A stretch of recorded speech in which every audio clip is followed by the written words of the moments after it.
be who you are. Be who you are, and I mean that in a sense of, we all go through things, and I think it's just being aware of what you're experiencing at that time, whether it's frustration, whether it's anger, whether it's joy or sadness. It's fine to experience those things because we all do.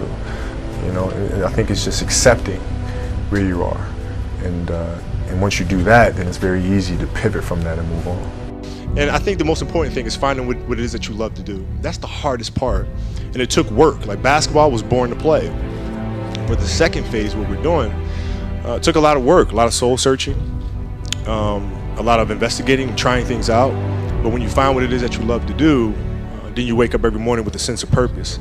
So my life it's been great. I mean, I fell into a great routine. I work out 5 o'clock every morning, take the kids to school, get some breakfast with my wife, go to the office, work there, pick the kids up, and then from there it's just, volleyball here, basketball here, soccer there, you know what I mean? And that's my routine.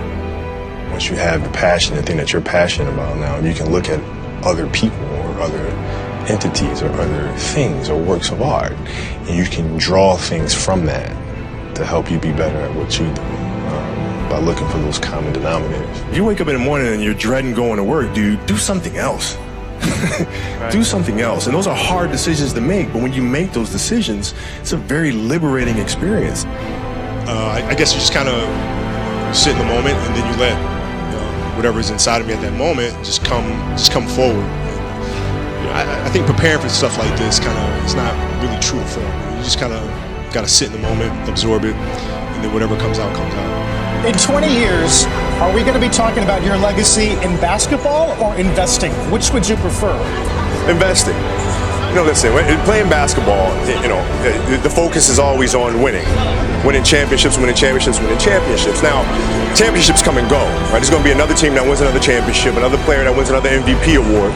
But if you really want to create something that lasts generations, you have to help inspire the next generation. It's not about your opponent, it's about you.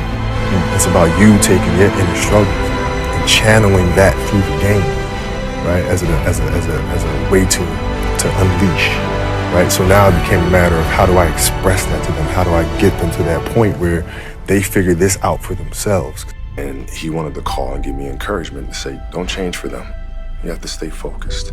If you want to be one of the all-time greats, you have to study the all-time greats. You have to be obsessive about what you do and how you do it. The best way to prove your value is to work, is to learn, is to absorb, to be a sponge.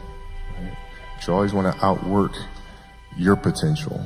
As hard as you believe you can work harder than that. And so it's not a matter of pushing beyond your limitations or expectations.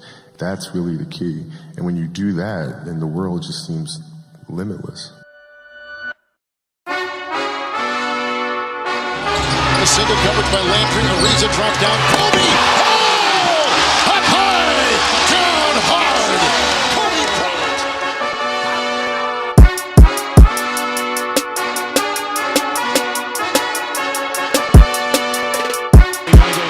Final seconds.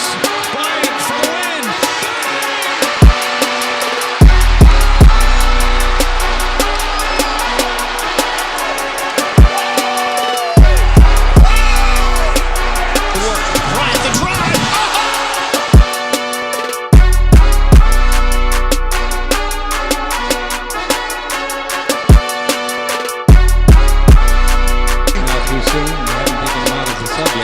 Here we got a triple drive, change of direction by Bryant. Slam dunk.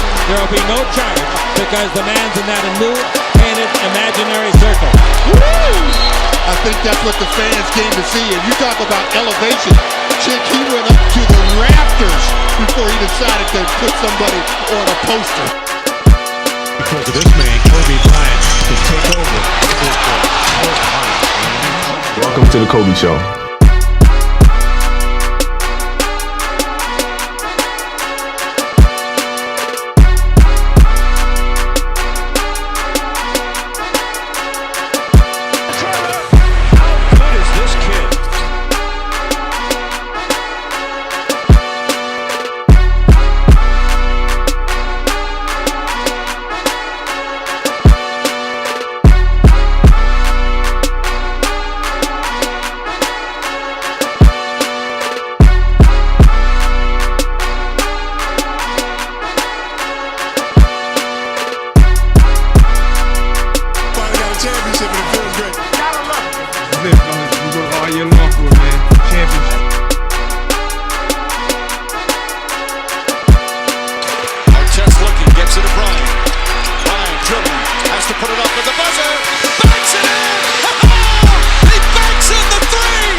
going.